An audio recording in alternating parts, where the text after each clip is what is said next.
Studies show admission standards are getting higher and higher at many colleges and universities across the country. That means more planning and preparation for students. Today's experts are providing information to help students and their parents throughout the planning process for college admissions. With us again is Sheba Lowe Beverly, CEO of A+ Test Prep, and Rhonda Manns, college admissions consultant with A to Z College Planning.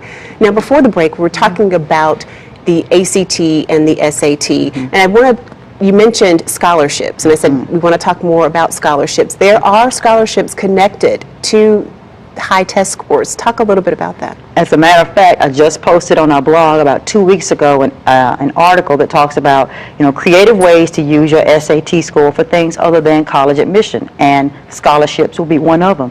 At many colleges and universities, the higher your SAT score, in combination, of course, with GPA and your other things in your college application portfolio, the higher your SAT score, the higher your chances are for getting lots of good scholarship money at a lot of colleges and universities. Absolutely, absolutely. What is considered a good score? Because I know that these tests, it's been a very long time since I had to take the SAT. What's considered a good score now, and what are colleges looking for? It's kind of a sliding scale. A good score kind of depends on, one, where you want to go to school, and two, how much scholarship money you want.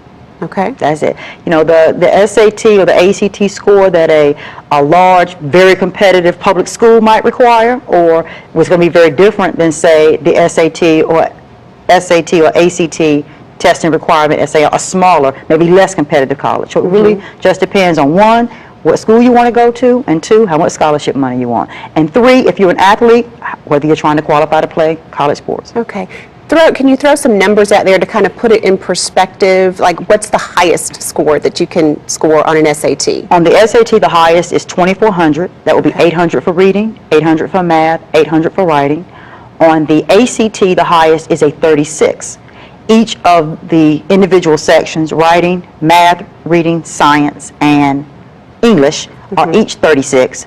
And so you also get a composite score, which is an average of all of those sections across the board. Okay. And so that average is called your composite score, and the highest composite is a 36. The highest is a 36. So when your score is going to go up, you got to have a concentrated plan in order to get those scores to improve. You really don't need to take the SAT or the ACT more than twice, maybe 3 times at the most. Okay. Anything beyond 2 or 3 times is really just almost overdoing it.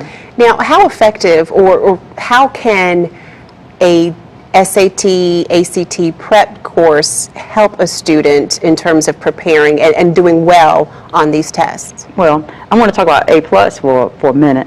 One of the things that we do is we use a technology-enhanced curriculum that it allows us to provide the student data-driven instruction that gives real-time feedback to the student, meaning that when a student completes an assessment in our course, they get immediate feedback on whether their answers are right or wrong, what percentage of questions they're getting right on average in every assessment. We, in turn, take those scores. We're able to see in class if 15 out of 20 students answer number 12 incorrectly, we can see that immediately and say, okay, without you having to tell me, I know that we need to talk about X based on the way many of the students in the class answered this question. A student really has to come into class kind of being willing to grow a little bit. Realize that when you come to class, everybody's here for the same reason. We all want to get better. Right. So I may be doing a little better in this, you may do a little better in that, but we're all in it to kind of improve all around. So they've got to be willing to come to class and grow and stretch a little bit. Of course, one of the best things to do in terms of preparation is long-term academic rigor. And what we try to do in our classes is we set it up to build on the skills that the students already bring to class. So if they come in and they say, well, my timing is off. I like to read. I'm an okay reader, but I don't move very fast. Then we talk about, well, let's see how fast you're going, and let's see what we can do in terms of targeting some specific kinds of questions that you're answering to make sure that we are answering faster and more accurately. Okay, so this is not just a one-day type course. This is something that people, if you're planning to really focus on improving your scores, you should make a long-term commitment to. Absolutely. The class that we have coming up that's going to be at Jordan High School that starts on September 25th is a 12-hour class. So it's a series of 4 classes, 3 hours for each class, and we do reading, writing, and math in each segment.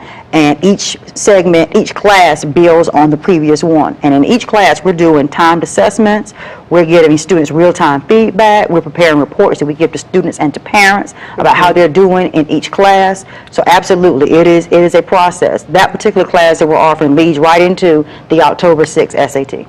Okay.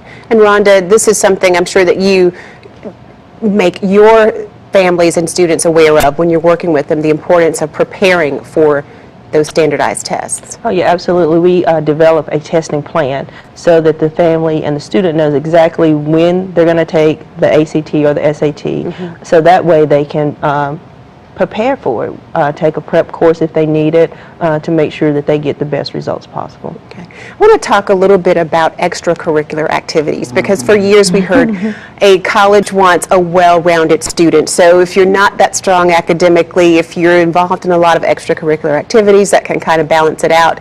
How do colleges view extracurricular activities? Okay. First, I'll say that there's no right or wrong extracurricular activities. Some students seem to think that colleges rank the extracurricular activities when in reality they don't. What they're really looking for is they're looking to see that the student is displaying his or her passion. Whatever it is that he or she is saying is their interest, they want to see that come out in their extracurricular activities. You know, whether it's volunteer, it could be an internship, it could be a paid job. They want to see that the students are exploring their passions and their interests. So there's no right or wrong, and colleges really would prefer students to have, you know, 2 or 3 activities and do them really well versus having a whole laundry list. And when I say do them really well, say for example, they like to see maybe freshman year they were just a member of the Spanish club. Well, maybe their sophomore year they helped coordinate the school's Christmas drive, and then maybe their junior year they were in a leadership role. So they just like to see that you do a few things and that you do those well. And sports will count as an extracurricular activity. Okay. All right. We're going to take another break. We'll talk more in just a minute. We're back with more TarHeel Talk after these messages.